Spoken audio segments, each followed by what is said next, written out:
bit off today, but nonetheless, we're going to have some fun and make it really good for all of you here today, too.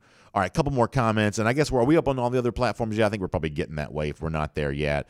Facebook, YouTube, Twitter, Twitch. We'll get ready to roll into that. I'll take a couple more comments while we up and running on that. How about DogFan86, who's absolutely right? He says, how about them dogs? We beat those lousy, stinking Gators and won the SECs. By the way, how crazy is that? We've been on the air here now for about 10 minutes, and we haven't actually gotten to the news.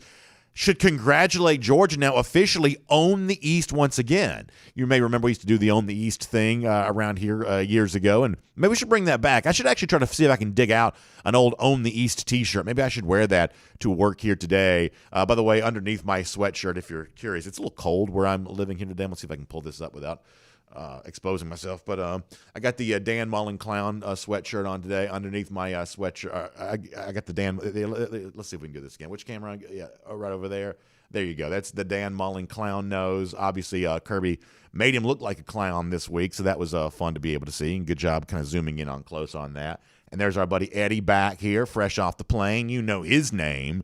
I'll tell you a quick funny story. I think I told you in the post-game show that so I had to smuggle Eddie into the stadium on Saturday, which means I had to put him in my bag. Now, Eddie got beat up pretty bad in the bag, so I may have to give him a new sign here at some point in time. He's showing a little worse for the wear right now, but when the security guard, he's checking all your stuff, and he sees the stuffed animal, he's like, oh, that's cute. You got a stuffed animal for your kids. And I was like, that's exactly right. That's exactly what I did. Taking this back home to my kids, not wanting to admit the fact that I travel with a prop, essentially the carrot top of podcast host here. But yeah, so Eddie kind of got stopped by security inside the stadium on Saturday. Thankfully, the security guard was not a Gator, apparently, because he let Eddie sneak on through there. So Eddie made his way into the stadium. He was on the field. I think I even took a photograph with Eddie on that field once again. So that was a good time all the way around.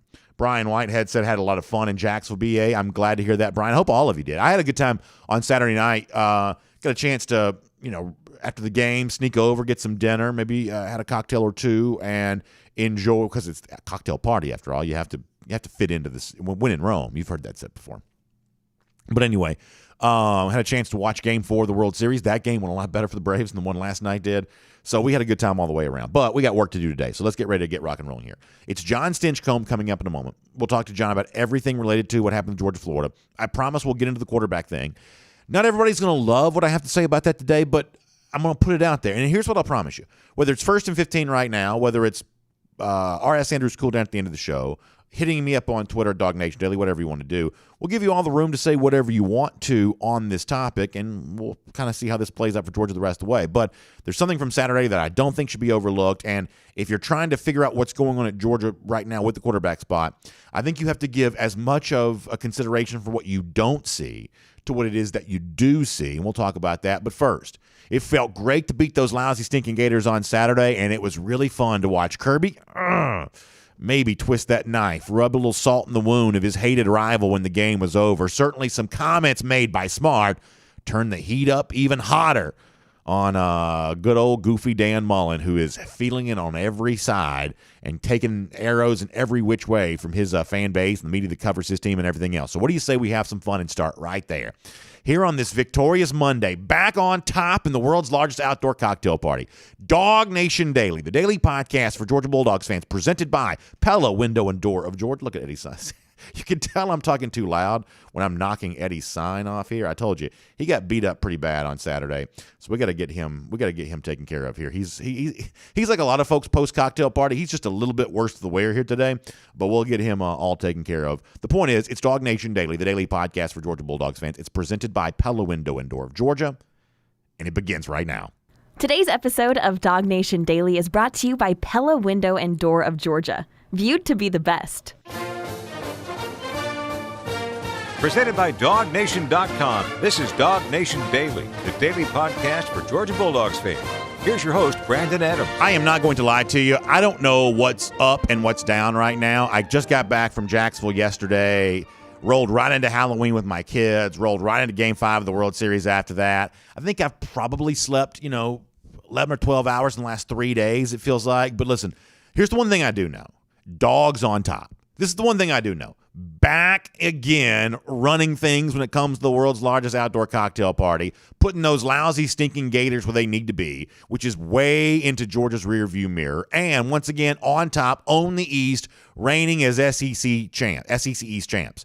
I don't know much right now. As I said before, I'm a little bleary-eyed, haven't slept all that much, and just kind of trying to make sense of the world. But the two things I am very well aware of, Georgia beats Florida again. Doesn't that feel good? I know Eddie, who's on the desk with us here, and all the other Gator hater paraphernalia that we'll be bringing out here over the course of the next few days. I know that feels good again in our DawgNation World Headquarters studios. And the fact that the ticket has been punched, no one's ever punched it sooner, by the way. The ticket's been punched to Atlanta for the SEC championship game coming up in December. It feels good to be saying all of that. And we like rivalry games around here.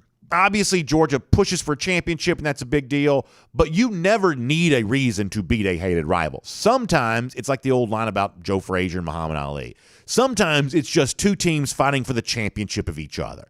And there's always going to be a degree of Georgia-Florida, which is about that. And I've said this before, that if you only watch the game on TV, and obviously for some people that's all they can do, and I get that, but you should know this, that when the game is over, the TV broadcast ends. They go back to the studio for the post game, or they just get out of the TV and go on to other programming, but they leave the field.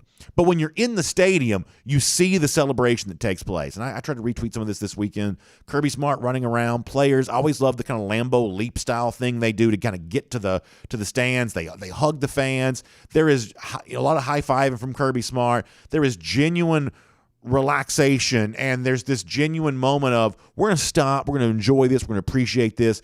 Kirby and these players allow themselves to do that in the midst of the grind of a tough season. They allow themselves to celebrate. It feels good to win a game like this. It feels good to win a rivalry game. And Smart may say, we try to celebrate them all, but the truth is they don't quite celebrate them all as deeply as they'll celebrate this one. If you're watching on video, you see some of those great photos of just how much fun they're having and the smiles all the way around. I mean, how cool is that for those Georgia fans to get that close to these Georgia players and be with them there that moment? It really is a chance for DawgNation players, fans, everything else to all come together and enjoy all of that. And I just think that's such a great thing to be able to see. And it's what rivalry games are all about, and we love that around here. We like winning rivalry games. We think this Georgia team, even though it's got its sights set on bigger things before the season's done, it ought to stop, and it ought to have the kind of fun that it's having right now. To look at that smile on Kirby Smart's face, who pushes and grinds himself so hard, to give him a chance to just relax, tip your cap to the crowd, give a big smile. I just think that's awesome all the way around. And let's also be honest here. When it comes to a rivalry, there is all look at Dan Mullen. Dan Mullen forced to just watch it all take place. If you're not watching on video, I realize you don't see those images, but man, that is good stuff. And as I was saying, when it comes to a rivalry, there is also something about not only are you happy that you're happy, but you're also happy your rival is sad. You're happy for bad things to happen to them. That's just the nature of it. It's what competition's all about. Not only do you want to win, it's kind of nice to have a foe, and you don't want good things to happen for that foe, because the SEC, there's always going to be a degree of zero-sum game going on. In other words, good for you means bad for somebody else. That you're taking food off someone's table when you yourself achieve at the highest level. And when the opposite happens, they're taking something from you. That's why SEC football is always so fun, because the stakes are so high. Good things for me means awful things for the people around me.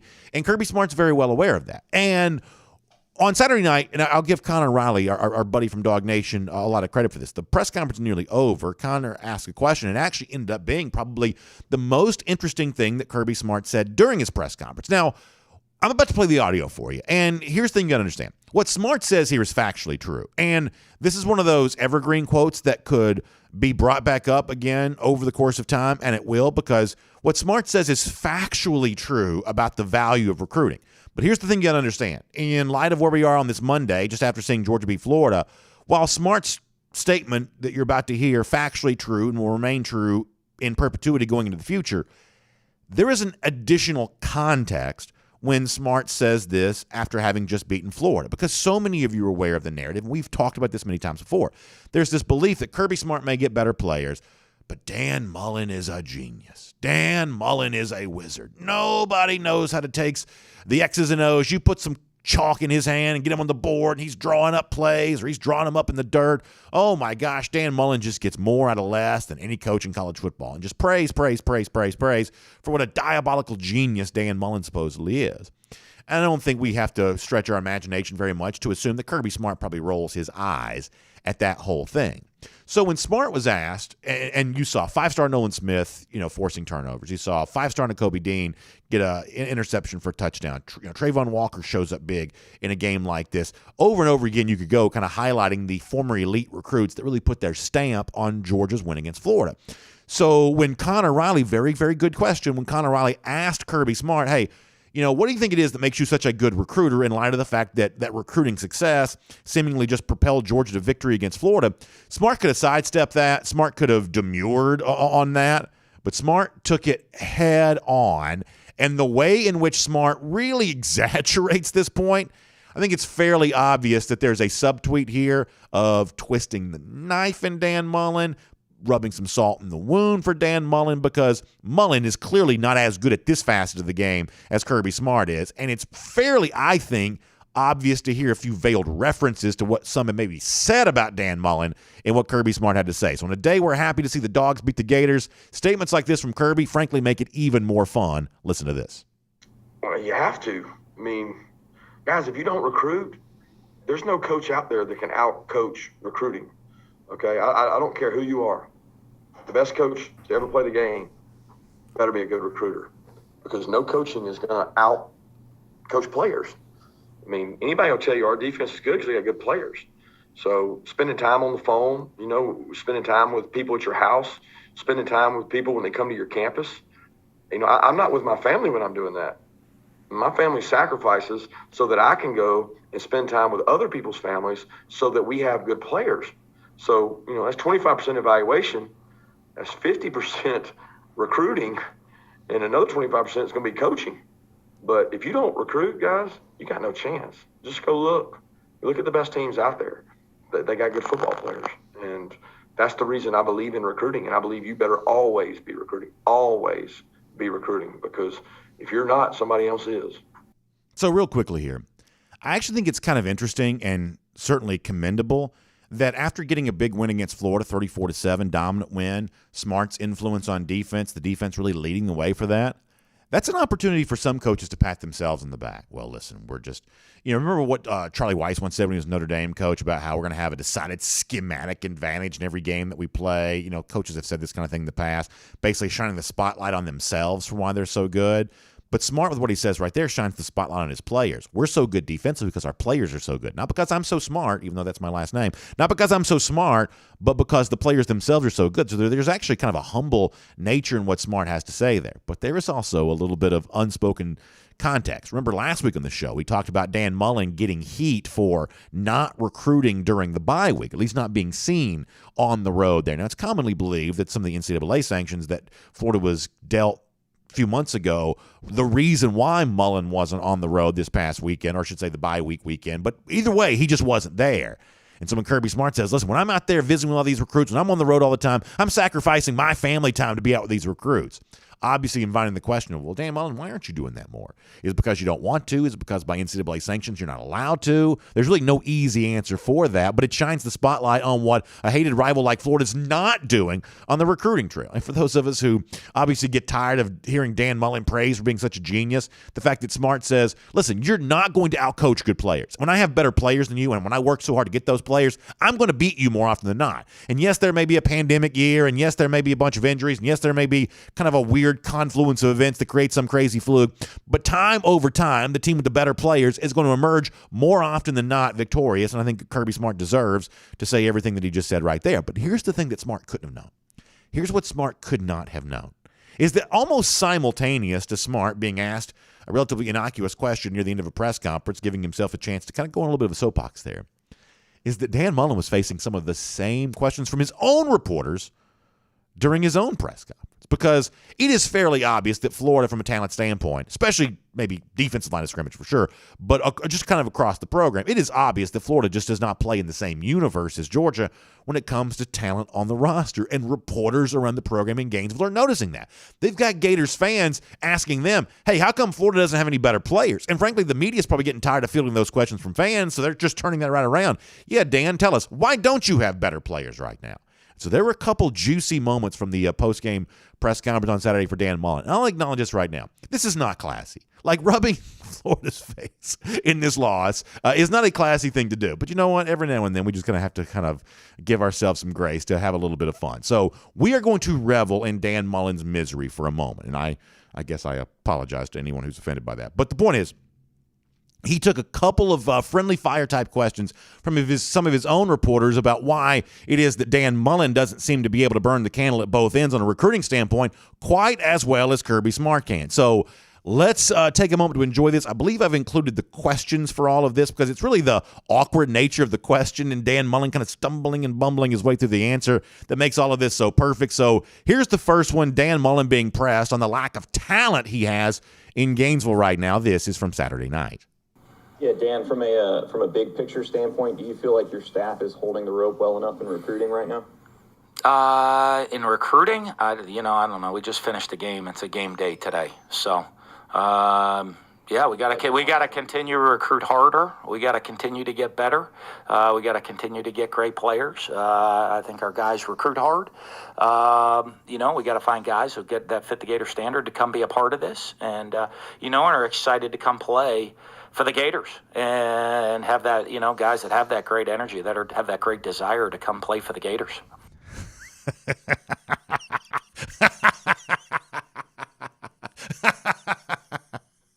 This is a game day. I don't want to talk about recruiting right now, but being forced to. We gotta recruit harder. We gotta do better. I mean, don't you love hearing Mullen squirm, knowing everything that he's kind of said over the years, knowing everything that's been said about him over the years? Don't you just kind of love hearing Dan Mullen squirm on that just a little bit? And listen, the Florida media has actually been pretty good this year because they pushed Mullen a couple times. So that's one moment during the press conference. And another reporter later on had a chance to kind of circle back on this topic, and he pressed him even harder. In fact, this actually led to a pretty interesting exchange here, probably the best moment of the press conference overall. Here's Mullen getting a little more heat for where things kind of stand from a talent standpoint right now. And credit to, a good reporter here for not letting this issue go. Here's more with Mullen. How big do you think the talent gap is between these two programs right now? Well, we were better last year, and they were better this year. What do you think? That's. Do you want me to answer that? I don't know. You sure? You can do what you got to do right there. But I think last year we were able to win. This year we weren't. So I don't know. That's where it is. There is no bigger loser talk in the world than after losing a big game, being asked why you lost it, to have the coach in question say, yeah, but did you see what we did last year?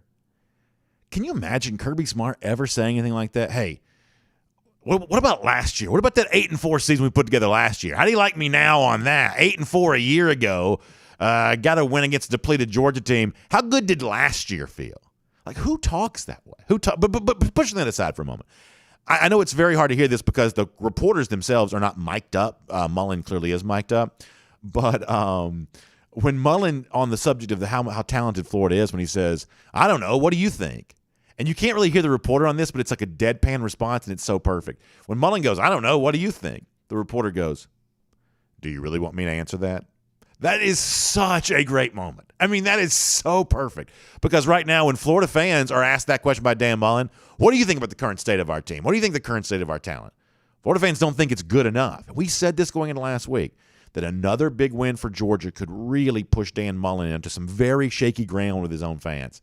And right now, that's happening. Listen, there's a lot to get into with what's happening at Georgia right now. And now that the rivalry game is over, Georgia sort of sets its sights on a championship season that is still potentially to come.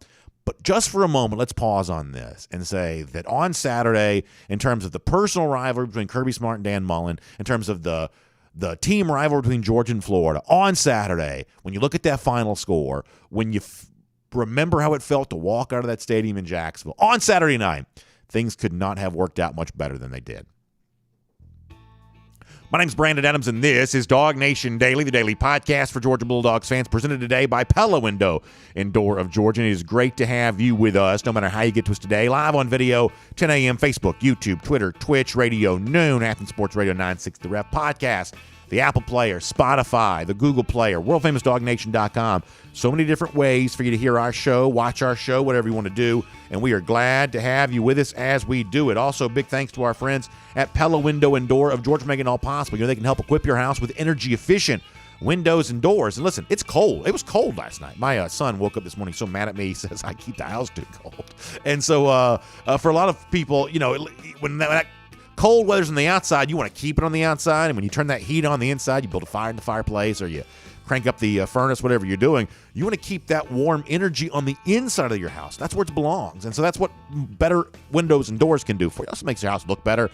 When you're trick-or-treating, you can't help but subtly judge your neighbors of how does their house look like on the outside. Well, better windows and doors can certainly help you with all of that. And that's what Pella Window and Door of Georgia can provide for you. You can also get a free no-pressure consultation with an expert from Pella who can show you all of their product samples. They can talk you through the installation process and all the options available to you there. They can even give you a free quote. Also, great savings now as well. Between now and November 27th, you can get 40% off qualifying installations or payments as low as $99 a month with regular payments. All of that with our friends at Pella Window and Door of Georgia. They're also easy to get in touch with there as well. I'll give you the website and the phone number. Here's the phone number, 678-638-1496. Once again, that's 678-638-1496. Or you can check them out online, pellaofga.com/DawgNation. That's pellaofga.com/DawgNation. Just do me a favor.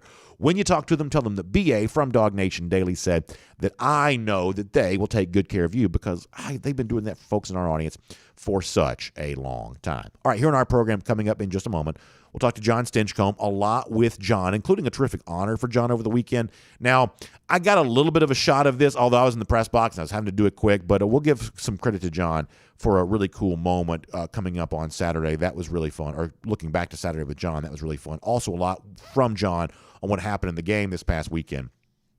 But first, let's get to a topic that's also hot right now for UGA fans. And this is kind of moving away from the how good did it feel to beat Florida. For a lot of Georgia fans, it was a huge issue on Saturday, the fact that Stetson Bennett played at quarterback and not JT Daniels. We're around the doghouse, assisted by our friends at AAA here today. We'll get into all that right now. Around the doghouse, assisted by AAA. A lot of folks wondering what's going on with Stetson Bennett. Why not JT Daniels? And look, here's the thing I want to say to acknowledge off the top of all of this. I think there's a certain sense that some Georgia fans kind of feel like they get gaslit on this a little bit, where they feel like they see in certain pockets of media, maybe national media, whatever else, maybe among even some other Georgia fans, that people act like this isn't a little bit weird. And we're not going to do that around here. It is obviously weird that Stetson Bennett is now playing in front of what at least we're led to believe is a more healthy than he has been JT Daniels. That is obviously a little bit weird. So if you need to hear somebody say that, no matter how well Stetson Bennett's played for the weeks leading into the Florida game, if you need to hear somebody say that, yes, you are not crazy. Yes, you are not seeing things that are not there. It is weird that Bennett is playing ahead of JT Daniels right now. Then I will say that out loud if it needs to be said, because it seems like that's one of the things that's driving some Georgia fans crazy, is that it's not been acknowledged that the guy who was pegged as the starter before the season began, who seemingly earned that because of how he played over the course of the final four games last year, the fact that he's not getting that nod right now, it's at least a little bit weird if we are to believe that JT Daniels is actually healthy and now ready to participate again. But here's the other thing I'm going to say, and this is what's going to drive some of you crazy, but it needs to be said anyway, that just because it's weird doesn't necessarily mean that it's wrong. Because there are things that we see, the way that Bennett played on the field, but there are also things that we don't see. What's happening the week leading up to the game. And just because you don't see it doesn't mean that it isn't a consequential part of the story. And frankly, I'm not asking you to take my opinion on all of this when it comes to Stetson Bennett or JT Daniels, nor do I think you should take the opinion of any other person in the media, whether it be local, national, whatever else, and hold all that much value to any of that. But I will ask you to do this. I'm going to ask you to consider the opinion of the other Georgia players. And I'm going to ask you to assume that whatever they're saying about quarterback, there must be some sort of reason that it's being said. And I'll tell you this, and we'll try to make this as quick as possible we can. So I'm almost always in this studio, in this box here, DawgNation World Headquarters Studios, or I'm doing the post-game show. I'm almost never actually in a press conference. I mean, I've been in them before, but almost always I'm doing something else other than participating in the press conference. So really, when it comes to press conference stuff, I'm no different than any of you. I go back and watch them on the DawgNation YouTube page, and I'm consuming them just the same way that you are, because I'm not a participant in the press conference. I'm just a consumer of the press conferences. And so when I'm watching things on press conferences, I kind of, put answers in certain categories. Like when leading into the week, guys like James Cook and Kearis Jackson were like, yeah, we don't even really care who's back there playing quarterback. It's no different to us whether it's Stetson Bennett or JT Daniels. For the most part, I don't take that all that seriously. And I'm not saying this to disrespect James or Kearis or anybody else who talks that way.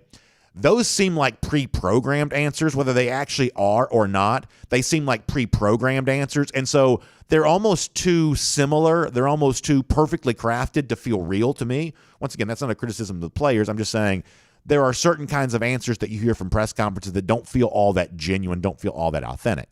But there are also moments from press conferences where a player just sort of seems to be speaking more from the heart. And I thought we got an example of that on Saturday related to Nolan Smith. Because Smith, by the way, had a great game. But Smith was asked a question about, hey, the defense stepping up on a day in which the offense was struggling. Once again, it was a fairly innocuous question that Smith had every chance to just give a, hey, we just try to take it one play at a time type answer and move on. No one would have noticed had he not done that. But instead, and around the Doghouse assisted by AAA, you're going to get a chance to hear this. Instead, Nolan took a moment to kind of get on his own soapbox here for a moment. And if you're trying to figure out what's going on with the quarterback situation at Georgia, I think a guy like Nolan Smith's opinion ought to count for something. So the question to Nolan was, hey, was it good I'm trying to paraphrase, I won't get it exactly right, but was it good for the defense to have a good day in light of the fact that the offense was struggling? And Nolan Smith really stepped up and spoke on behalf of Stetson Bennett. This is at least very interesting. Here's Nolan. I want to say something about my quarterback now, Stetson Bennett, the mailman. Y'all call him a weak point. I read all the stuff on media. I know I'm not supposed to. But one thing about Stetson, he just works. He don't listen to nobody. He just works. He a blue-collar guy. And when you talk about trusting the guy, I trust him because he go out there and work and put his best foot forward every day, even though it may not look pretty to y'all, but he's getting the job done. So of all the things that Nolan says there that are interesting, the thing that's probably the most interesting to me is Nolan calls him my quarterback. Now, maybe he's just saying whatever. Maybe he's just, sometimes when you get a microphone in front of you, you just sort of kind of get fired up and start talking. Maybe that's all Nolan's doing right there. Who knows? But I don't think we have any other choice other than to take him at his word, take him at face value. And for some reason right now, he thinks of Stetson Bennett as his quarterback. Now, that's not to say he doesn't think that JT Daniels is also his quarterback. Maybe he'd say the same thing. But he could have been forgiven for saying nothing, and he said a lot. He said, Stetson Bennett's my quarterback. He's a blue-collar guy. He's a hard worker. And I do think that part of this discussion has to have some value. That there is certainly a risk in not playing the better of the two quarterbacks. And based on what we thought we knew before the season began, back when we thought that JT Daniels was fully healthy, we all assumed, including the Georgia coaches, that JT Daniels was the better of the two quarterbacks. And that may still be true. But there's another part of this too, that just like there's a risk in not playing the better of the two quarterbacks, there is also a risk in diminishing the importance of the blue-collar mindset that Georgia has for itself right now. And I think that's a very interesting phrase for Nolan Smith to use, because hard work, tenacity, seemingly is a defining characteristic of this Georgia team, which has been led by its defense all season long, but the way the defense leads in that regard, I think, has an influence on the entire team there as well. And Nolan Smith's words carry a lot of weight. And if you don't fully believe that yet, let's also hear one more quick clip from Kirby Smart, because the context for this is Smart was asked about Trayvon Walker, much like Nolan Smith, another former five-star recruit. And I'm only going to play you a couple seconds, but I want to kind of use this to bolster the point I was just making of listen to the reasons why Smart is impressed with Nolan Smith, who you just heard from, and another guy of a similar characteristic, Trayvon Walker, and this is why their words about quarterback are going to matter. This is why their words about quarterback are going to have a lot of weight to them. This is Kirby on the guy you just heard from defending Nolan Smith. It's just a defending leader, man. He's like Nolan. He practices so hard. It's so important to him. A lot of pride on this team, so entire team, but especially on the defense too. Let me play that one more time because I kind of stepped on that a little bit by talking. I want you to hear the full thing one more time because I was kind of talking over this a little bit. This is Kirby Smart talking about Nolan Smith and Trayvon Walker. Nolan Smith, the guy you just heard defending Stetson Bennett. Let me let you hear this clearly with my voice not interrupting. Take a listen. Trayvon's a leader, man. He's like Nolan. He practices so hard. It's so important to him. A lot of pride on this team, so entire team, but especially on the defense too. Trayvon Walker is a leader. He's like Nolan. Nolan, the guy you just heard from, praising Stetson Bennett for being a blue-collar guy. They practice so hard. It's so important to them. To me, there's a lot to take from that. That there's an attitude around Georgia right now because Nolan Smith is going to be a very rich man one day, I believe, making money in the NFL. Trayvon Walker, I know for a fact he's going to be a very rich man one day, making a lot of money in the NFL. Jalen Carter the same way. Jordan Davis the same way. Devontae White the same way. Nakobe Dean the same way. You got a lot of future millionaires potentially on this Georgia defense, and yet they're all willing to share the glory. They're all willing to share the credit. They're all willing to share snaps, share stats, share everything. They are all willing to adopt a blue-collar mentality, even though they are about to one day have a white-collar bank account. That's a valuable commodity for a team. And if they think, well, Stetson Bennett has this same attitude that we have, then that's the kind of apple cart you don't want to quite turn over. And that's not to say, well, that means you don't play the better of the two quarterbacks. But it does speak to what we've been saying about JT Daniels over the course of the last few weeks, that his way of winning that job back is on the practice field. The same place that Trayvon Walker and Nolan Smith and all these other guys are laying it on the line each and every day. Now that Daniels is healthy again, he has the chance to be seen doing the same things. And it's not his fault that he was injured. It's really not. It's not his fault that he's been banged up. Injuries are a part of the football season. Injuries are a part of the sport. And Daniels, unfortunately, has dealt with a couple of those. But now that he's healthy, now that he's back and available to Georgia again, he has a chance to show himself as a former five-star, the same way that Trayvon Walker, Nolan Smith, all these other guys are. He has a chance to show himself as a former five-star who can now occupy and operate with the same blue-collar mentality that they have had there too, to get back on the practice field and earn this the way that the rest of these guys are earning it each and every day. So if you want resolution to the quarterback situation for UGA, as we've been saying now for weeks, the path towards that resolution is on the practice field. And now that Daniels is healthy, now that Daniels is able to fully practice again, taking a big step in that direction this week, and maybe more so in the next couple of weeks, then he could be on his way to regaining that status with the rest of his team. But until that happens, it sounds like Georgia's comfortable with where it is right now, the results notwithstanding. That is Around the Doghouse. It's assisted today by our friends at AAA. Of course, we're driving so much as we were over the course of this weekend. High school football on Fridays, into Jacksonville on the weekend, then back home to be ready for Halloween after that. Obviously, AAA's legendary roadside assistance, the kind of thing we look forward to taking with us everywhere we go. Jeff Sintel and I were together here for this weekend for that. But it's also the one you want to think of and get ready for when it comes to your auto insurance as well. You can switch and save with AAA, and on average, you're going to save $529 in a time in which everything seemingly is getting more expensive. More money in your pocket's always a valuable thing. So trust my friends at AAA on that today. Switch and save with AAA. The website to go to aaa.com/auto insurance. AAA.com/auto insurance. That's the website to go to, and you can switch and save with AAA today. So really good stuff all the way around there. Happy to have you here on DawgNation Daily, presented by Pella Window and Door of Georgia. Want to get more into what happened this weekend in Jacksonville with a guy who was there, and a really cool honor for him that we'll take a moment to celebrate as we get rolling here. So a lot to do today. It's DawgNation Daily, and it's now time for our Classic City Lager Insider Update with the former UGA All-American John Stinchcomb. Of course, good to have all of you with us as well. From Athens and across the SEC or wherever the recruiting trail may lead, here's a DawgNation.com insider. Let me first of all apologize to my good friend John Stinchcomb. I got to be a little mouthy there at the beginning, and so I'm a little late getting to John, and I certainly hate doing that. I want to respect his time. especially, John, after you had the weekend that you had. I don't mean to embarrass you, and this is not the world's greatest, photographic work of art here, but I was in the press box when you were honored on the field before the game. Obviously, as we talked about a couple of weeks ago, going to the Georgia-Florida Hall of Fame. Great shot of you on the video board that I just barely caught. Can we show this on the screen here for folks to see?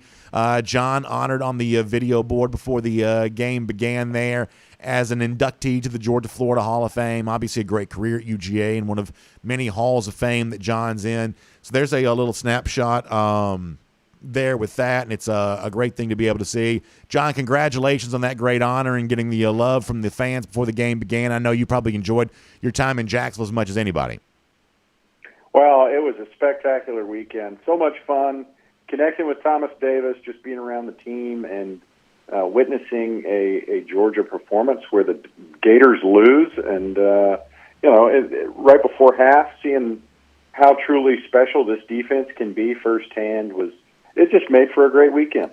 Well, I think you're right about that. When you see that score 34-7, listen, this is not the same kind of Florida team that's been the last couple of years, but part of that's because of what Georgia's done to build up its program. When you see the kind of success that Georgia's having, and there's all kinds of things to get into from a game like this and discussions about where Georgia goes from here, and obviously Georgia's got bigger things on the horizon than just what happens against Florida.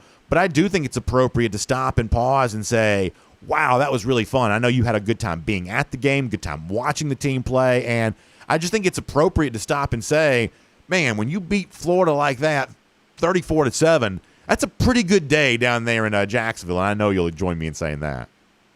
Oh, it was great. It's great because, Florida, they always want to beat their chest and say that they're always vying for the SEC East, which means you're vying for national relevance. And this year they can't stake that same claim. I mean, at best, they were playing spoiler on Saturday, and even before the game, you could tell there was some trepidation just because there wasn't the same confidence they usually have coming into the game, and justifiably so. I don't think Florida is where they would like to be, which is exactly where we want them to be. I mean, they seemed inferior, and Georgia continued to prove that the preparation and the work and the recruiting and the development of players that is going on in Athens is creating a divide and gap between these two programs. And it wasn't a contest like we're used to seeing between these two teams, because one team was far superior than the other. And listen, I'm a fan, John. This game means more to me than any other that Georgia plays during the regular season. When it's only 3-0, I'm pretty nervous, and I can't quite get settled in. I'm restless. I'm shaking my chair. I'm doing all that kind of stuff. And when you see Georgia step up, make the big plays defensively, obviously Nolan Smith comes up with a couple turnovers. Nakobe Dean gets the pick six return for a touchdown. When you see Georgia use the dynamic defense to extend the lead that I think most of us felt like was going to be insurmountable for Florida, man, what a feeling that was to relax there at that moment and just appreciate what's happening. But also a testament to what Georgia's been able to do all season long. And at one point in time, Kirby Smart had said, hey, the one area in which him speaking about his own team saying we haven't been elite is in being able to create those turnovers. Well, obviously on Saturday that was the case, but the best teams find a way to finish halves well and start halves well, and to go into the locker room on such a flurry, I don't think anything speaks to the dominance of Georgia more so than the way they finished that first half on Saturday. Yeah, it was truly a game-changing series of events. So it was 12 plays that totally shaped that entire game. The offense, had fits and spurts, but nothing really convincing. And you miss a field goal early, and you think, man, we left points on the board. If not 7, at least 3. And then that flurry from the defense, and you just see why there's this historic relevance with this defensive group. That I'm in a text group with some of non-Georgia loyalists and folks that are familiar with the game, Jonathan Vilma included, and I posed the question, is this defense historically as relevant as we think it is? And the answer is yes. Now, there's still a lot of season left to play, but they're in that discussion of, is this possibly one of the best defensive groups in college football. And I think that flurry of plays proves that, that they've got the chops to kind of continue staking their claim for that title. On the other side of the ball, I thought what Zamir White provided Georgia. Now, James Cook also had a rushing touchdown there as well, but this, to me, was one of White's better games. He obviously caps off the win with a long touchdown there at the end, but even before that, he was getting those good, tough, hard yards. I think it's fairly obvious that Georgia had seen something on film with what LSU had done to exploit the Florida defense from the rushing side of things a couple of weeks prior, and they really brought that to bear themselves. But I don't think you can say enough about what Zamir White also provided Georgia on the rushing end of things, too. On a day when Georgia needed some rushing yards, Zeus was there to provide them. Yes, and early in the game, I think you saw that Florida was challenging Georgia to do something else. And, when the defense is fresh, it's hard to kind of create those gaps and creases. And with Zamir, I think he's just the style of play that he brings to the game, that tenacity and refusal to go down, and he just plays so physical. It wears on a defense. The entire group, you just have to keep swinging and throwing those punches. And by the second half, you started to see a lot more of those creases that Zamir could utilize and take advantage of. And that's a testament to him. I'm so grateful that he and Cook both decided to come back, because it seems like they're taking turns as to which parts of the game that they're able to take over and just provide such a nice 1-2 punch. And really, you look at the depth of the running backs across Georgia's depth chart, and there's a lot of talent there, but there's just something different when Zeus and Cook are in the game and what they bring to the table right now. We played some audio earlier of Kirby Smart talking about his willingness to be a tireless recruiter, and that stands in sharp contrast, I believe, to what's happening at Florida right now, where Dan Mullen just hasn't had anywhere near as much success. And, John, for me, this is always going to be one of those things I think some people misunderstand, in that what it really takes to build the recruiting prowess that Georgia has had. This is not just about a cool social media edit or position yourself as the place to be with some sort of clever hashtag or something like that. I mean, there is a lot of infrastructure work that goes on behind the scenes. Georgia has a huge staff of people that help maintain contact with recruits, and there's a process and a procedure that is required to make Georgia as successful as it is. Just getting all those recruits to come to the noon start against Arkansas a few weeks ago is an example of that. That's more than just one phone call to get that done. That's got to be a systemic procedure to really let those recruits know how valued their presence is and what it's going to take to kind of get them there. And the fact that Kirby is so tireless on that, and the fact that does give Georgia such a huge leg up over a rival that's more fun to beat than any other, that's the kind of thing, John, I know you don't, that's the kind of thing that I don't think that Georgia fans should ever take for granted. Yeah, there was a tectonic shift when Coach Smart took over, and the emphasis that was placed on recruiting it took a whole new level of importance. Every team knows you got to have the Jimmies and Joes to get out there and compete on a national level. And I look back to that first recruiting class that everyone was in awe of. We had the number one, at least top 3 class, depending on which ratings you were looking at, and you're going, wow, this is a special group. And there was a sense from the entire Butts-Mehre building, but certainly the coaching staff, that this is the new norm. This is the expectation. And I think those of us on the outside were going, wow, that's kind of a bold prediction, because this seems so rare. And boy, has their perspective held true, that the importance that's placed, and you hit the nail on the head. I mean, you're talking about the financials, the staff that has expounded and expanded over these years, and the emphasis that's placed. I think the focus on the details, down to the music that's played in the stadium, and the experience that the recruits have on game day.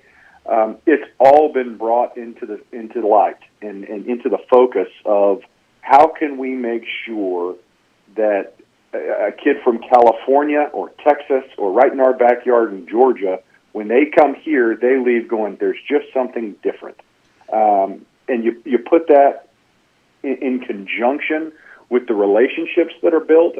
This coaching staff, let's not undermine their ability to coach players, but man, are they all fantastic recruiters. And I think that's what has paid such dividends and created such gaps because of their ability to, one, get elite talent into Athens, and two, continue to develop them once they get there. I think that's exactly right. I want to ask your opinion about the hot topic that also emerges from Saturday, what's going on at quarterback. We'll do that coming up. Let me remind folks, this is our Classic City Lager Insider Update with our true UGA insider, John Stinchcomb, the former Georgia All-American in the Georgia-Florida Football Hall of Fame here this weekend. That was a great thing to be able to see. And, of course, a lot of you enjoying that time around Jacksonville and those Golden Isles, that coastal area this weekend. And if you did, I'm certain you took some Classic City Lager with you. It's a taste of Athens, but you can enjoy it anywhere. It's available 6 and 12-pack cans all year long from wherever it is that you do your shopping. It's a lager-style beer, which means lighter in color, but this is a craft-style lager, which means you've got real, true,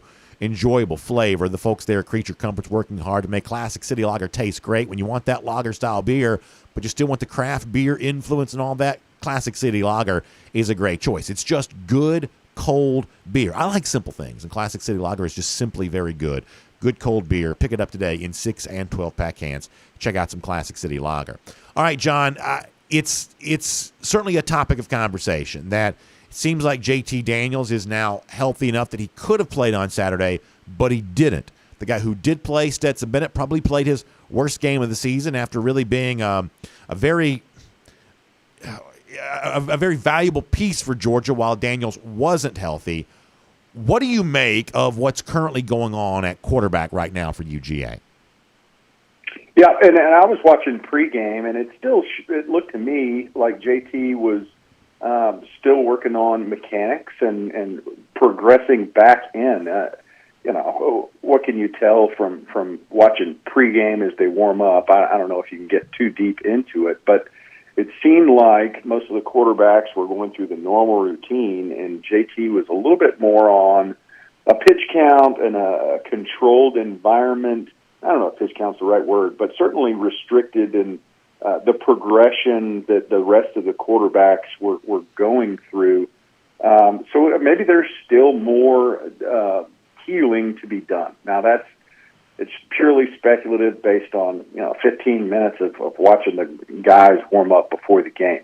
Now, once you got into the game, I think we saw the pros and cons that Stetson brings to the table. There's a couple times where a broken play looked like Zamir went the wrong way on an RPO, and Stetson, with his ability to run, converts a first down and just a broken play that otherwise would have been a tackle for a loss and a total loss. So we saw what Stetson's able to do. He can create, and he's mobile, and you get him into space, and he can make plays with his feet. And then you also saw some of the bad, and with those 2 interceptions, with safety over the top help.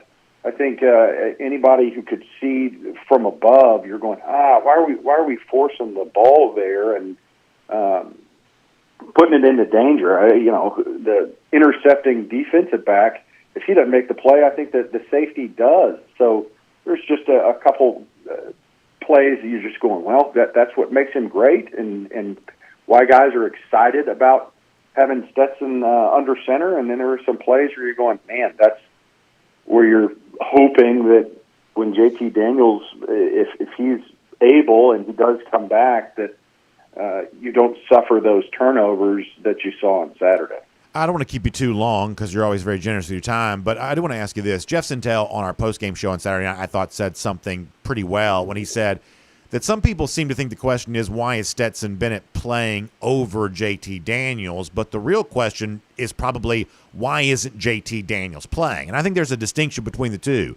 This may not yet be a choice of Bennett over Daniels. It's an evaluation of Daniels, and the belief that I have is this is based on practice, that somehow Daniels, who was tabbed as the starter before the season began and is not playing as a starter right now, means that something has changed. I think the thing that's changed here is that Daniels has been hurt. I think he's been limited at practice. And, John, given how tireless the rest of this team is working at practice to make themselves the best they can possibly be, then until Daniels is fully healthy to take the reins of this offense completely and unquestioned on the practice field, then it seems like we may see Stetson Bennett. So when you see Bennett struggle, I think a lot of Georgia fans are saying, well, why is Kirby choosing Bennett over Daniels? But I'm led to believe that what's really going on here is not a choice of Bennett over Daniels. It's an evaluation of Daniels that he's not fully able to give this team everything they thought he could give them before the season began, because he hasn't been, up until now, healthy enough to practice. Is there anything I just said there that you think is factually inaccurate? No, I think it's based on what we are seeing and what the information that we're getting. Now, we can talk about it, and I think there's some gamesmanship as to what you're putting, what the coaches and players want to put out there. You want to have defenses try to prepare for both and not have a crystal clear look at what you're going to bring to the table on a Saturday. But,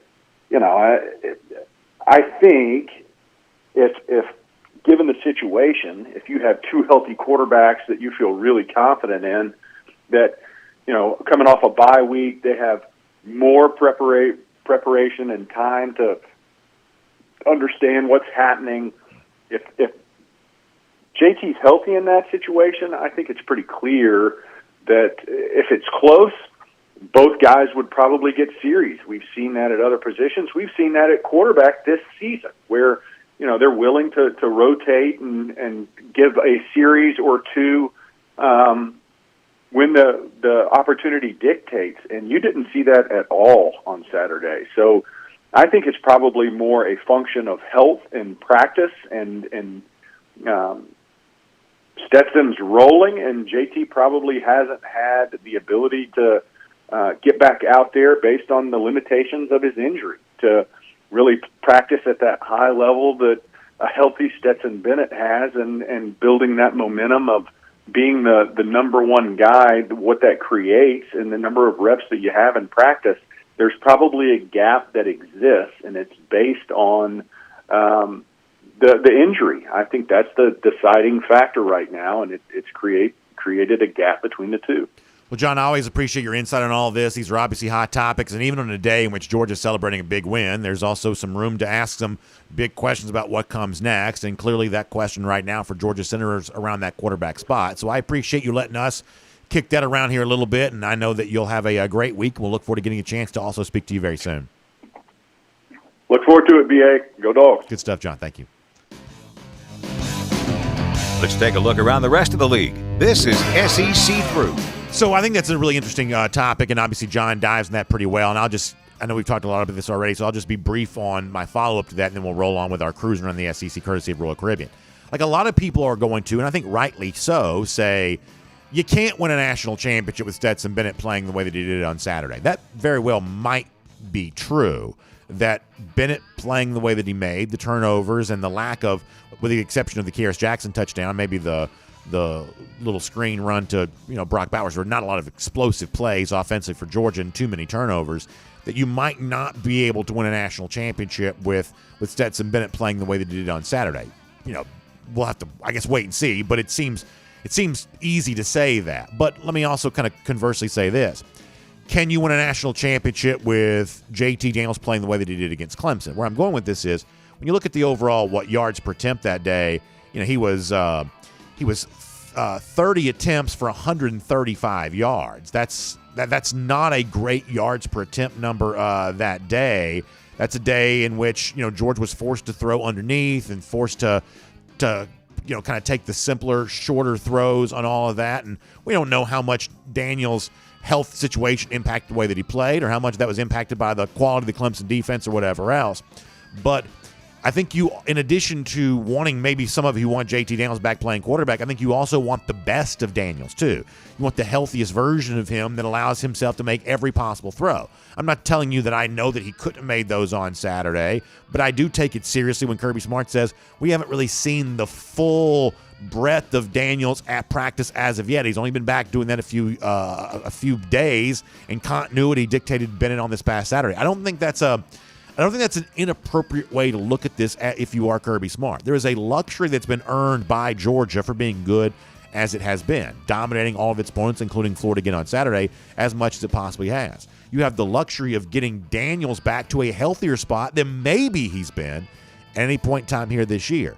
But Daniels has the responsibility as well of showing this on the practice field, no different than Nolan Smith or Trayvon Walker or anybody else on this Georgia team who goes out and lays it on the line Monday through Friday to get ready to be the guy that's trusted on Saturday. I don't think it's inappropriate to ask that of Daniels the same way you're asking that of every other Georgia player right now.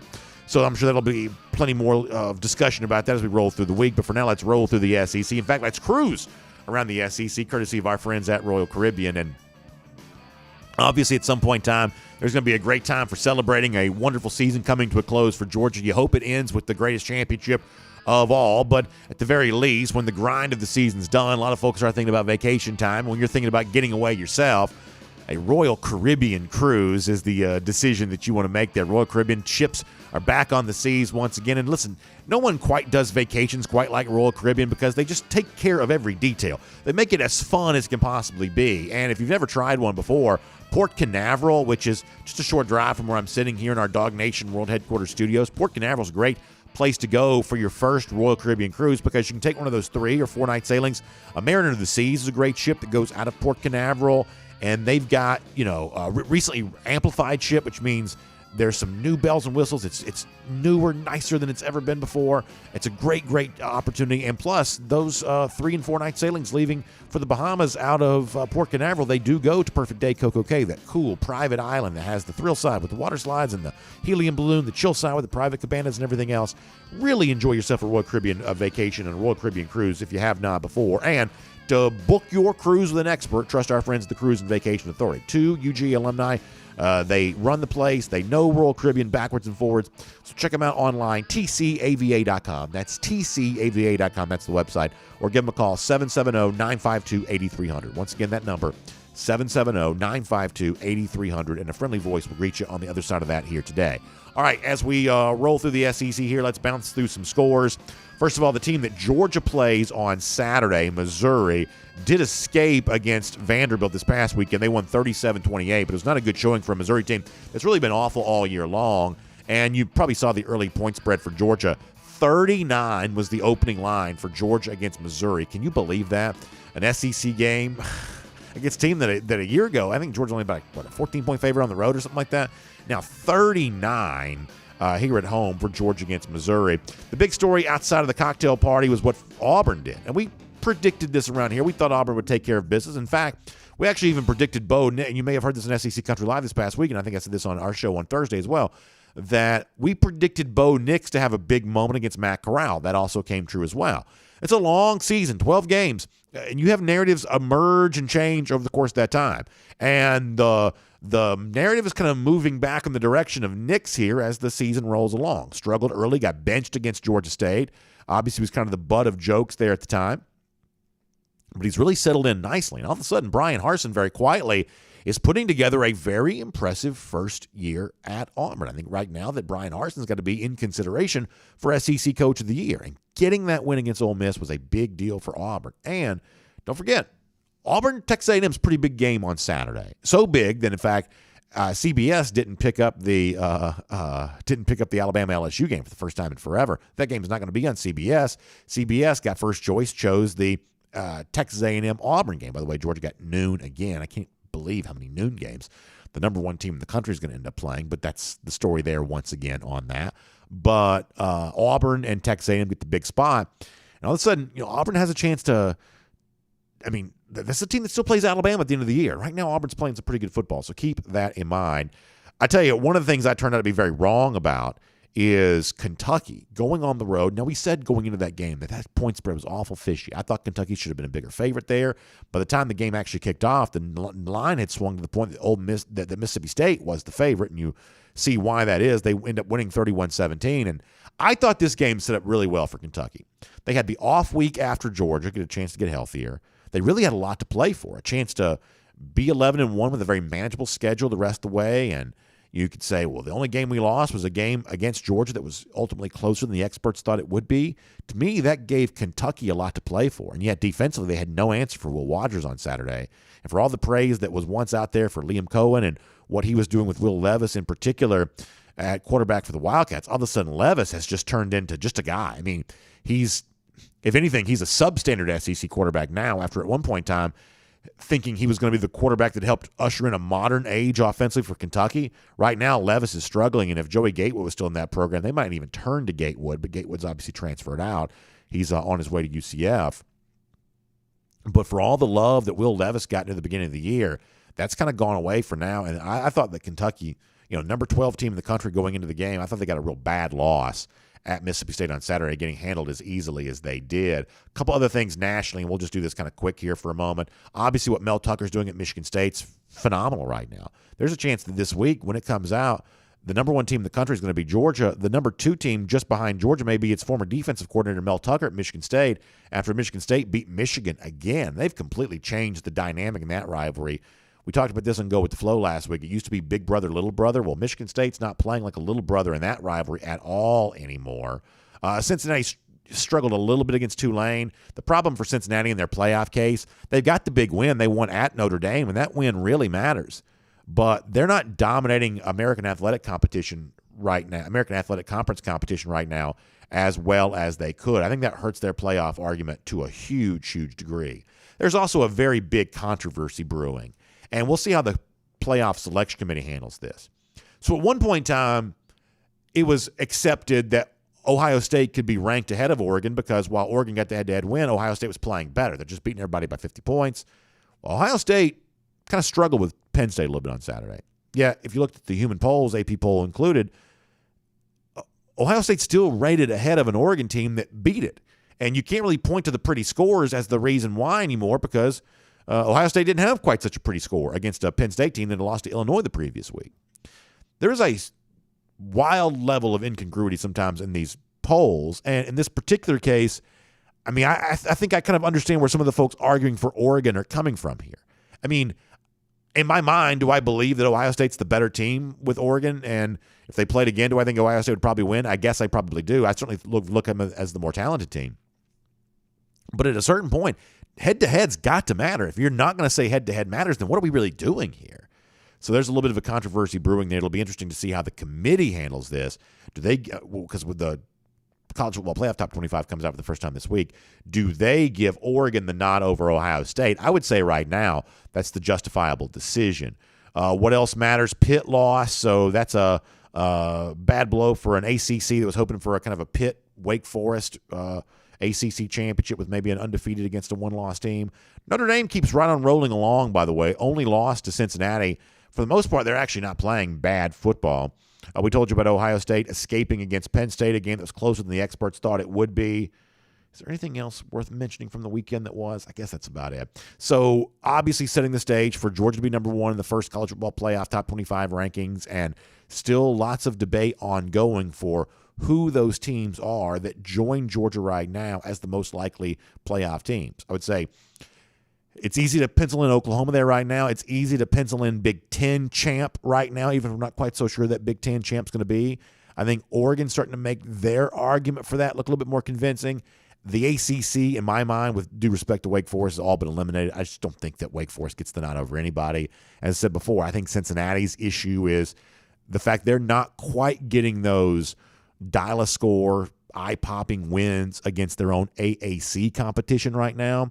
So I think the playoff discussion around Georgia is pretty interesting. And as I said before, I also think the way that Alabama handles the rest of its business in the SEC West is going to be worth paying attention to, too. As long as they keep winning, everything is simple there. But, boy, let Alabama trip up one more time and you start talking about tiebreakers and crazy stuff going on. It could get pretty interesting in the SEC West before it's all said and done if Alabama were to lose its focus against any of the teams it has remaining on its schedule. So that'll be worth paying attention to. We'll make that your SEC through. Let me also give a shout out to my friends at Marco's Pizza. I will tell you this. We had a huge Halloween party in our neighborhood yesterday. And it was kind of funny. I walked in. I literally got back from Jacksonville and then went home and threw on my Braves jersey and just walked right over to the Halloween party. When I walk in the door of the clubhouse in our neighborhood, you got just these stacks of Marco's Pizza kids just chowing into the sausage and the pepperoni and the cheese and everything else. So we were well represented with Marco's Pizza in our neighborhood yesterday, and folks having a great time with all of that. And the reason why is because when you're feeding a bunch of people, Marco's Pizza is a great price. It's also a great taste there as well. Everybody in my neighborhood, I can promise you, loves that. And you can even get a large one-topping pizza for $9.99. So you can't beat that. That's good savings. And you can go to Marco's app, download that if you haven't, or marcos.com on the web, and you can place your order today. Marco's Pizza. Pizza lovers, get it. So we will do a ton of Gator hater-themed golden shoes over the course of the next few days. We're going to be celebrating this like crazy. But as I told you off the top of the show, I'm a little bit worse for the wear today, a little bleary-eyed after 3 World Series games, a high school game, and a Georgia-Florida coming up on Saturday. So I'm just thankful I even found my way into the studio here today. So let me do one golden shoe for today, and we'll do a bunch more as we roll through the week. And I had a great moment on yesterday. This is going to be a free plug, but I love Buc-ee's. I know a lot of you do there as well. So I got a chance to stop and get some Buc-ee's lunch on the way home. Nothing better than celebrating a cocktail party win with a couple of barbecue sandwiches from Buc-ee's. I also ran into a couple of great Georgia fans. Atomic Dog 06 on Twitter says it was cool seeing DawgNation Daily coming back from Jacksonville. So they'd been watching DawgNation Daily in their condo. So it was great to see them. Good Georgia fans. Always fun to be able to do that. And good chance to have some fun. That was good stuff. So golden shoe there. How about a fresh Gator Hater countdown? 362 days. Dogs go back to Jacksonville again and get ready to beat those lousy, stinking Gators. I can't wait for that. And it's fun to start the countdown all over again. Fun to see Eddie doing this with us, too. Y'all have a great day. We'll see you tomorrow. DawgNation Daily, presented by Pella Window and Door of Georgia. Talk to you then, everybody. And on video. Time now for our R.S. Andrews cool down. R.S. Andrews is the one you turn to for your air conditioning, heating, plumbing, electric needs. They show up on time. They do the work that's promised for the price that's promised. As I told you before, it's a little cool right now. That means heating units coming on all across our great city. And, of course, if you're worried about your heating system making it through the winter that's on its way, get some peace of mind by getting it tuned back up to factory fresh specs. You can find them online at rsandrews.com. There's Eddie. He's back, fresh off the plane. You know his name. He got beat up a little bit. I mean, the sign's the worst for the wear. All of that is looking pretty rough. But you know what? He's like a lot of folks, kind of pick up the pieces after a cocktail party. Maybe a little. He'll pop a couple of pain relievers, headache medicine, and then he'll be ready to go after that. It's good to see Eddie back here on the desk the way that he needs to be. So with that said, we'll get some of your comments on both Facebook and YouTube and Twitter and everything else. Let me pop him in here, and we'll get rocking and rolling and all that. Hope all of you are doing great today. And I'll start on Facebook. I'm sure a lot of you want to talk quarterback. We'll give you a chance to do that. And we'll just have a good time here for a few minutes, and we'll bounce on out the door after all of that. All right. Chris Garcia, who says, let's talk about your audio clips that CBS used in the pregame video. That's right. I forgot to mention this. So a couple of weeks ago, I had talked to a couple of the CBS guys a little bit, and I told them they could use anything from our show they wanted to. It was nice of them that they wanted to use it. And I got to hear a brief clip of it. I want to hear the whole thing because I actually didn't know it was going to be there. It was one of those things where I was in the press box, and you know, they have the TVs above you in the press box. And so I was watching, and I actually turned, I think it was Mike Griffith who I was sitting next to, and I turned to him and said, they're doing a feature on Jordan Davis for the CBS pregame show. And in my mind, I was thinking, you know, at one point in time, they'd mentioned maybe using something from the show in there, but I didn't know if they were going to or not. And then lo and behold, I started getting all these tweets. People like, BA, I heard you on CBS. I was like, that's really cool. But then I was also kind of sad because I'd like to hear it myself, and I didn't get a chance to do that. So, that was yeah. Richard Wallace, thanks for watching us on TV on Friday night. Chris Garcia says he tweeted me about it. Yeah, thank you, Chris, for doing that. I appreciate that for sure. Yeah, it was kind of cool because I'm getting settled in, getting ready to go for the game, and I saw Chris and others like, BA, saw you on TV, saw you on CBS. And so that was, I'm just happy to see Jordan get the attention that he deserves. You know, the CBS pregame show rolling into a 3:30 kick like that's a pretty big piece of television real estate. So I'm happy to see him getting that.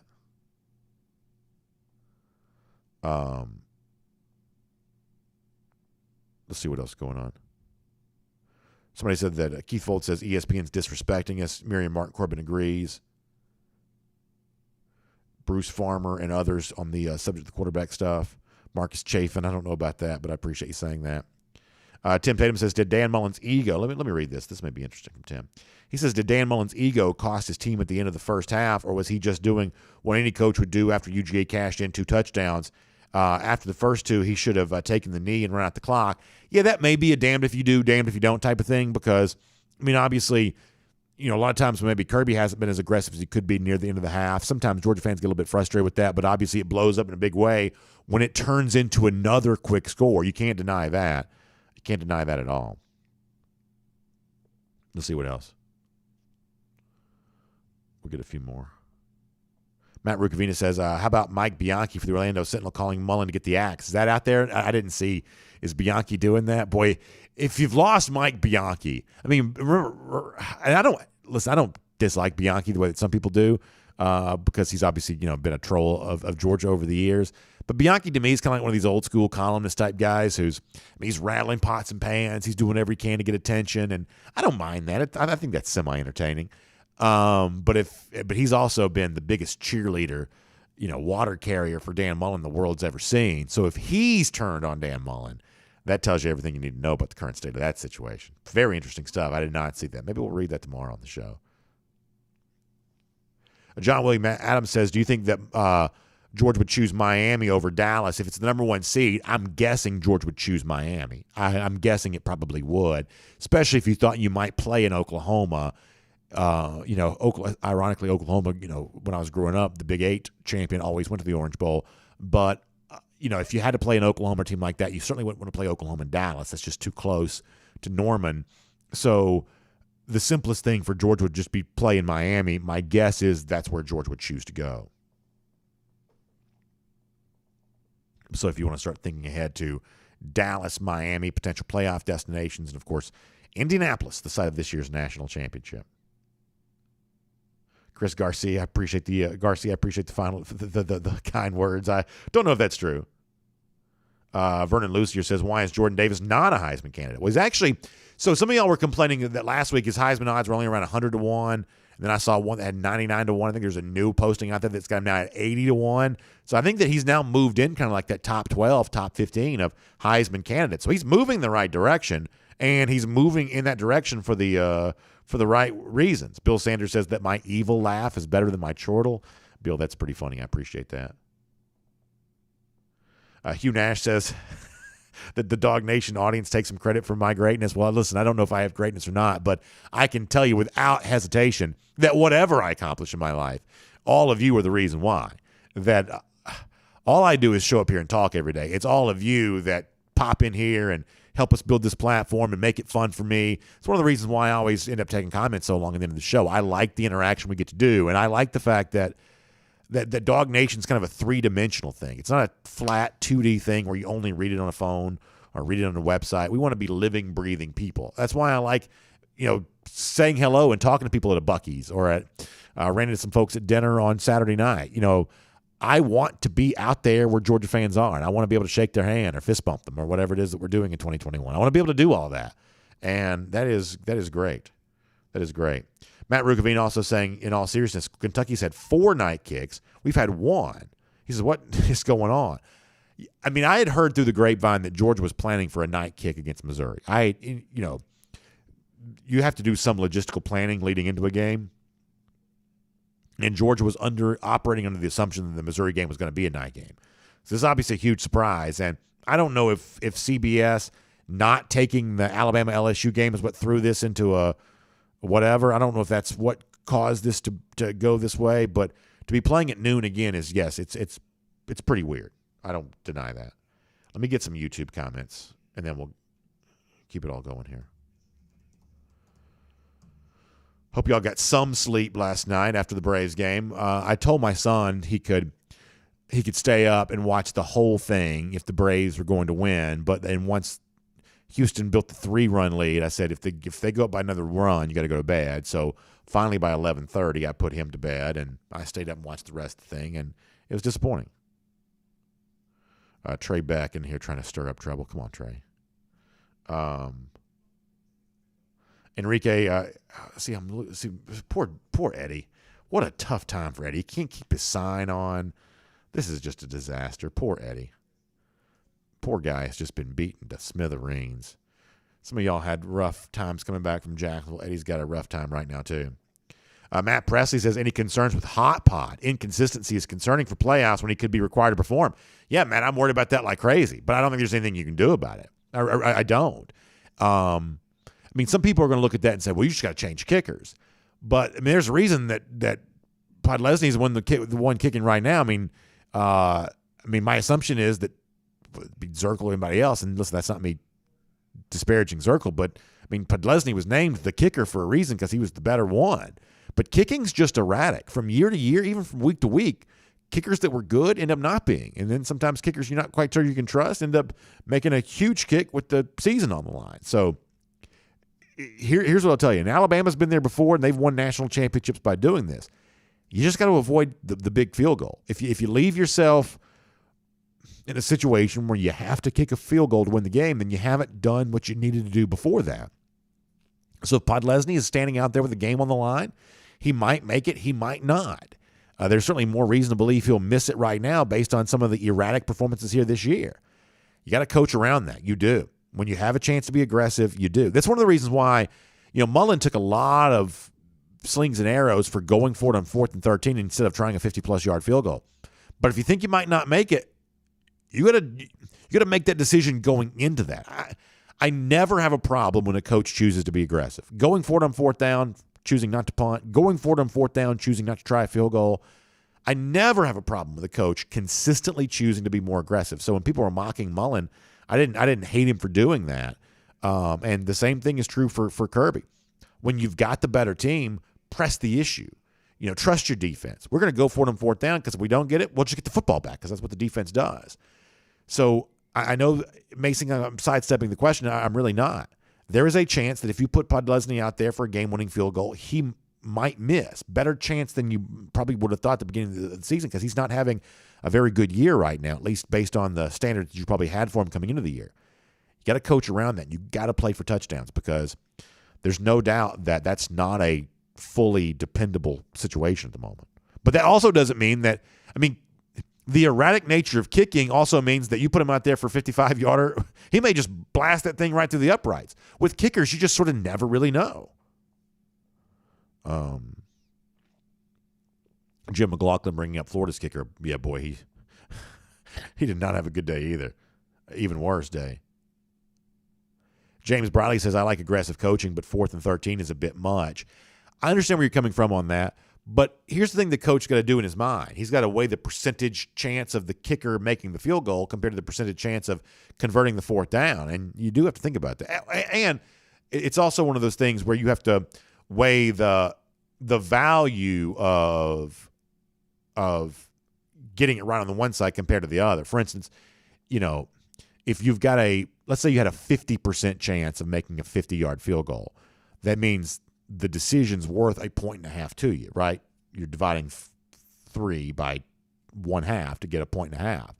But if you had a 50% chance of converting a 4th and 13, that decision's worth 3 points to you because that's half of a 6-point situation, or 7 point if you want to say it that way. It's the reason why in basketball you see so many threes being shot. That let's say that you were a 33% shooter. Well, obviously, you'd want to shoot 33% from 3 more so than 33% from 2 because that's worth 1 point every time you shoot compared to a 2-point shot that's worth less than that. Robert Barnes says you can punt there too, but not from where Florida was at that point in time. The 4th down bots never punt on their side of the field.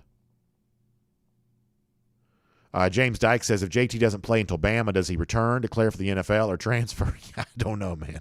I don't know. That's a good one to wonder about. And I actually kind of believe that eventually JT Daniels will be Georgia's starting quarterback again. I do kind of believe that. And I also kind of believe that what Georgia's gotten from Stetson Bennett while Daniels has been hurt is really a very valuable thing. That Stetson Bennett remains an unquestioned DGD in my mind for what he's provided Georgia while Daniels has been hurt. And I think right now we're in what might be a little bit of a transition phase where Daniels is trying to get his way back, to prove to the rest of his teammates at practice that he's able to do at practice what they're doing each and every day. I think Daniels is on his way to trying to prove that right now, and when he does, that may happen before the Alabama game. Or if he has another setback, then maybe just Stetson's your guy the rest of the season. And I don't know what that would mean there at that point in time. Yeah, as I said during the regular show, like the one thing I'm not going to do is pretend that this isn't complicated, to pretend this is all normal.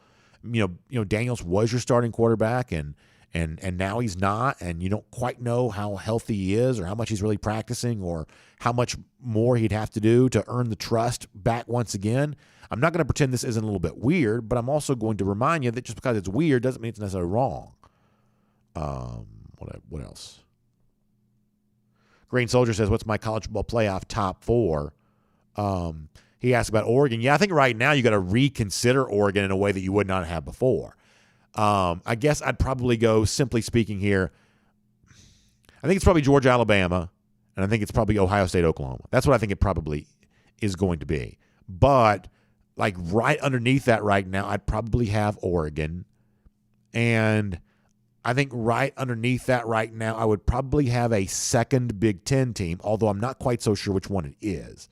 But I'd still have a little bit of room for another Big Ten team to get some consideration, although that certainly starts to feel less and less true. But, you know, I don't see the ACC champion making, even if it's undefeated Wake Forest. I don't see Cincinnati making it. I just don't think Cincinnati – I think Cincinnati – the committee does not want to include Cincinnati. And you can say that's fair. You can say that's not. But it's fairly well established based on previous track record that Cincinnati – the committee doesn't want a group of 5 team in the 4-team playoff. And understanding that, Cincinnati right now, even though they're undefeated, even though they got the win against Notre Dame, Cincinnati right now is playing in such a way the committee has an excuse to rate them in the bottom part of the top 10.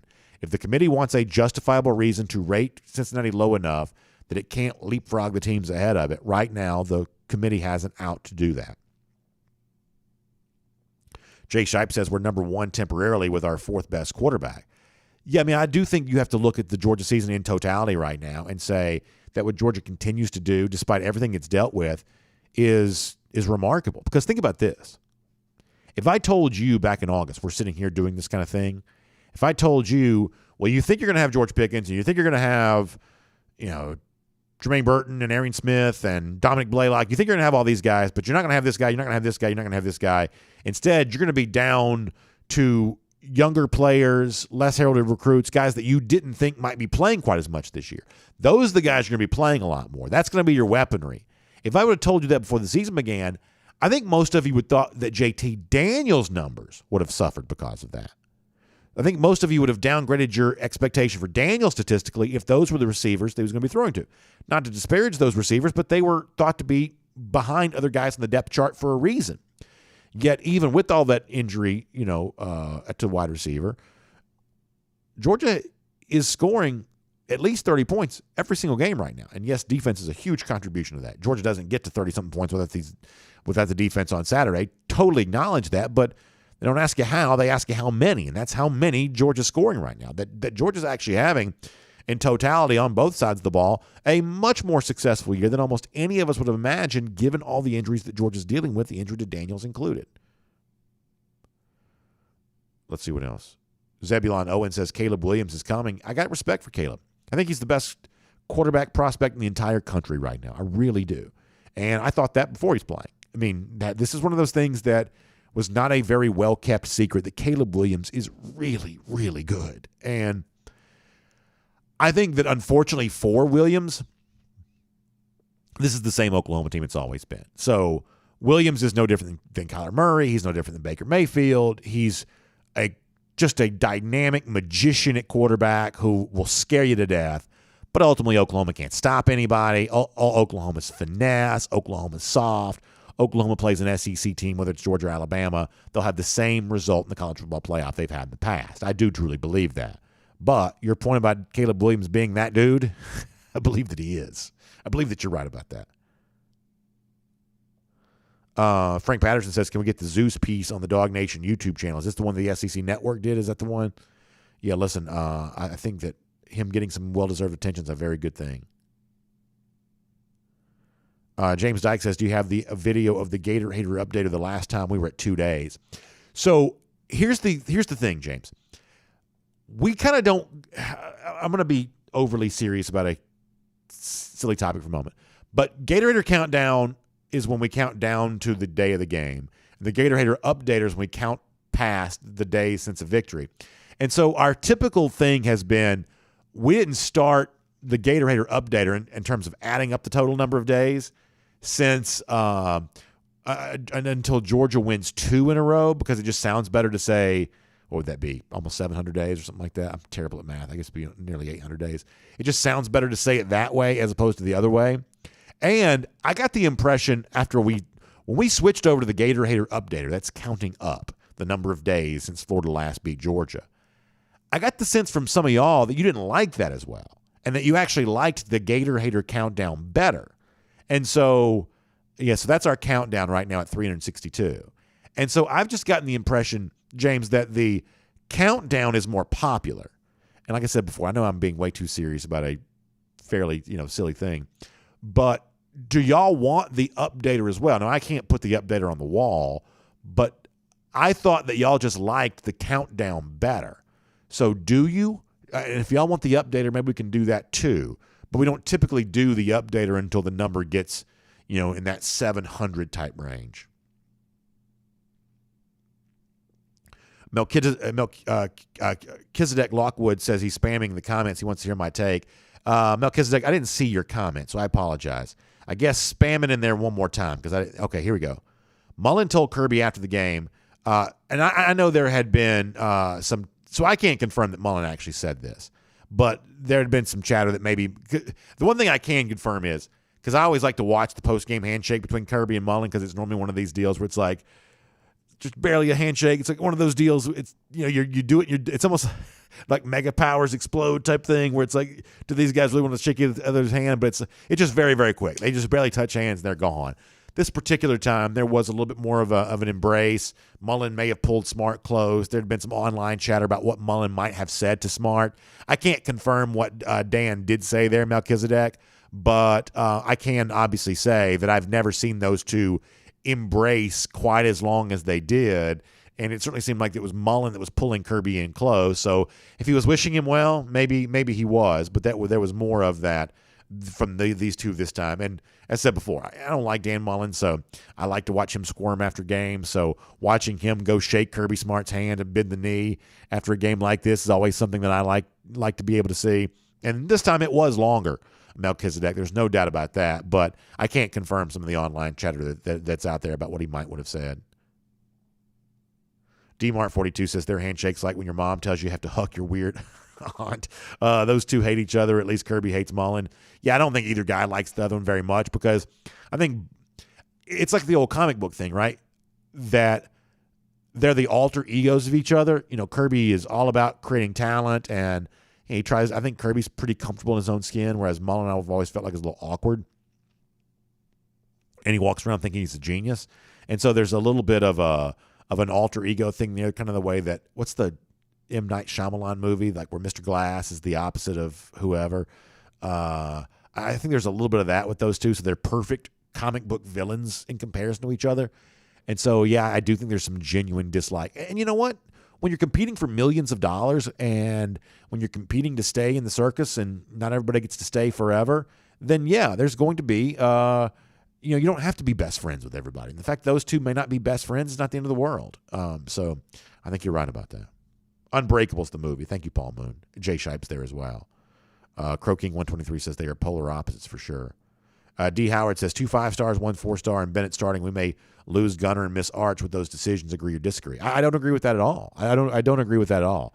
That first of all, Gunner Stockton's not going anywhere. Gunner Stockton would come to.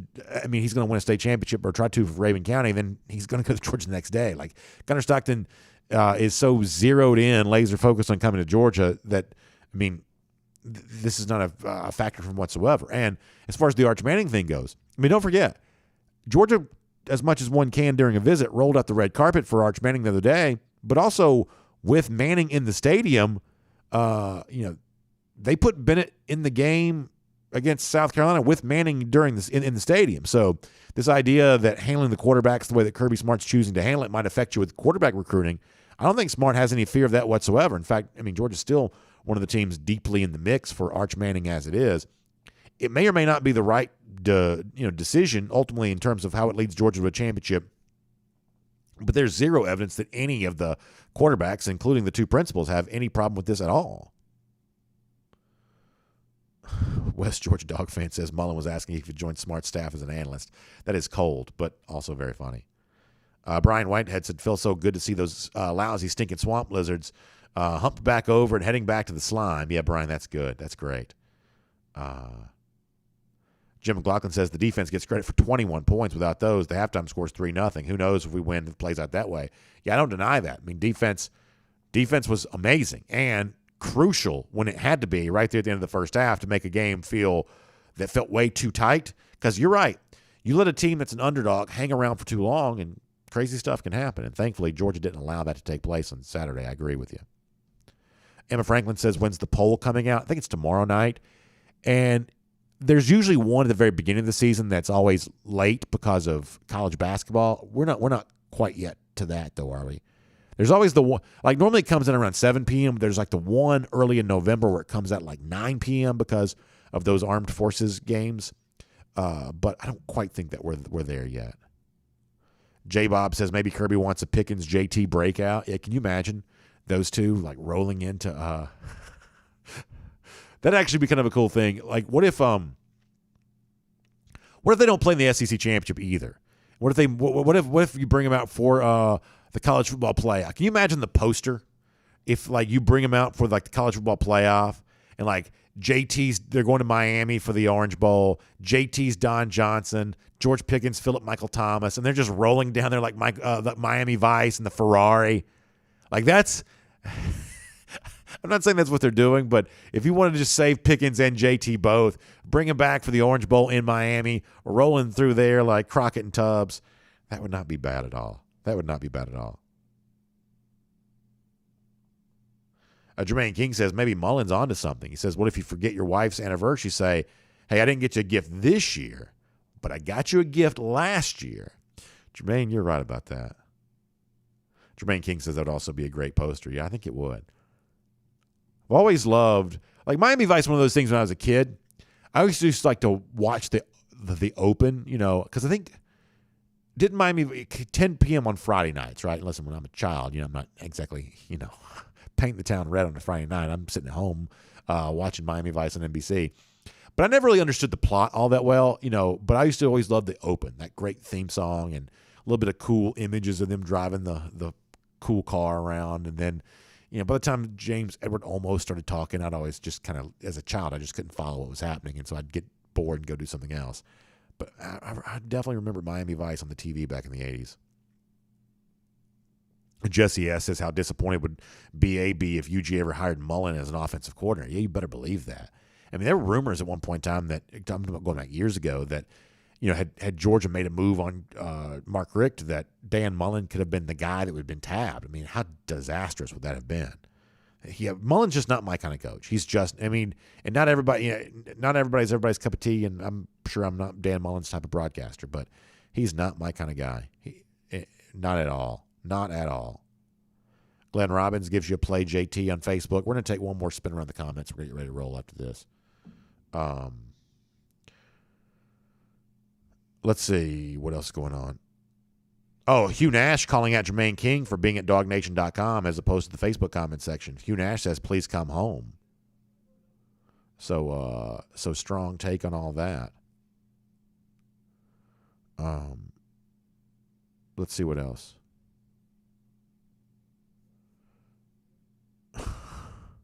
Scotty Barnes says Dan Mullen's a goofball. A lot of ways that is true. Jay Shipes ripping on Facebook over here. Yita Cookie says Mullen said in an interview that a place like Georgia would be his dream job and outright lobbied himself as a candidate. Is that right? I don't quite remember that, Yeet. That's pretty interesting. CB says, do any of the remaining teams on Georgia's schedule have a chance to score in our defense? I mean, I do think the I think that the Tennessee offense is pretty interesting. That may be one of Georgia's bigger offensive challenges defensive challenges all season, what might be able to be done offensively by a team like Tennessee. Now, I think that Georgia wins the game. I don't think it's a threat necessarily, but if you're looking for a team that's moved the football against a lot this year, that is certainly something that Tennessee's been able to do. In fact, let's see what they're averaging here for a second. So if you look at Tennessee offensively right now, they are fourth in the SEC at 37.4 points per game. Georgia's actually ahead of that at 37.9, but obviously some defensive stuff is in that for Georgia. But Tennessee's at 37.4 right now. So by comparison, and now Florida's game against Georgia, I guess, is factored into this. So Florida's only at 31. So, yeah, I mean, this is a Tennessee team probably has a little bit more offensive firepower than what Florida has shown thus far this season. Let's look at the game by game results for Tennessee.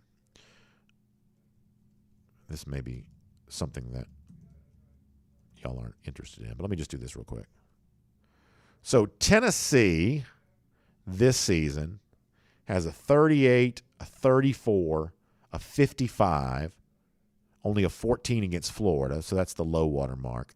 62 against Missouri, 45 against South Carolina, just 26 against Ole Miss. That's probably less than they wanted.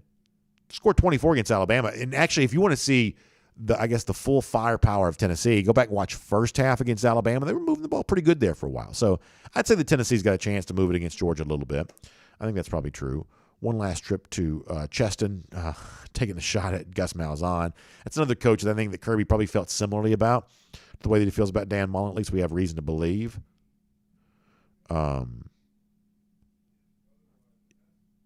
Yeah, and Emma Franklin kind of saying the same thing there on that. That's probably about right.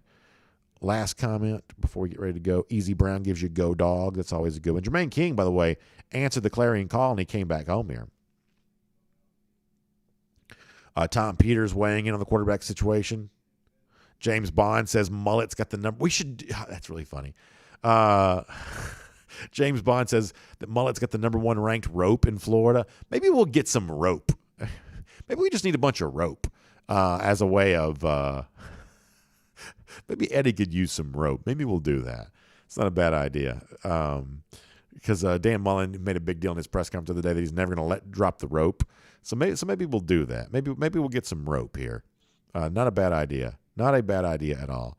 That's pretty funny. All right, we are going to get ready to go. Appreciate all of you being here for our RS Andrews Cool Down today. Y'all check out RS Andrews online, rsandrews.com for your air conditioning, heating, plumbing, electric needs. Good to have you with us. Enjoy the day. We'll be back here tomorrow, of course, 9:45 a.m. for our First and 15, 10 a.m. after that for DawgNation Daily, presented by Pella Window and Door of Georgia. Also, make sure you check out the AJC, Atlanta Journal-Constitution, AJC.com. What happened to the Braves last night in Game 5 in Atlanta? Obviously, wall-to-wall coverage all over that in the AJC here today, including what's going to happen from the pitching standpoint as the series shifts back to Houston for Game 6, and kind of what went wrong after an early 4-0 lead. Home run there, grand slam to start the thing off by Adam Duvall, and just not able to capitalize on that after that. So lots of coverage, Mark Bradley column, Gabe Burns coverage, everything else. And for those of you around the state of Georgia, and really everywhere, but certainly for coverage in Georgia, including the big Atlanta mayoral race. Tomorrow is Election Day, so pay very close attention to all that. What are you voting for wherever you live? The AJC can tell you that, and a whole lot more to get you ready for Election Day. So Atlanta Journal-Constitution, AJC.com to find out more about that. All right, thanks for being here today. DawgNation Daily, presented by Pella Window and Door of Georgia. We'll look forward to seeing you back here again tomorrow.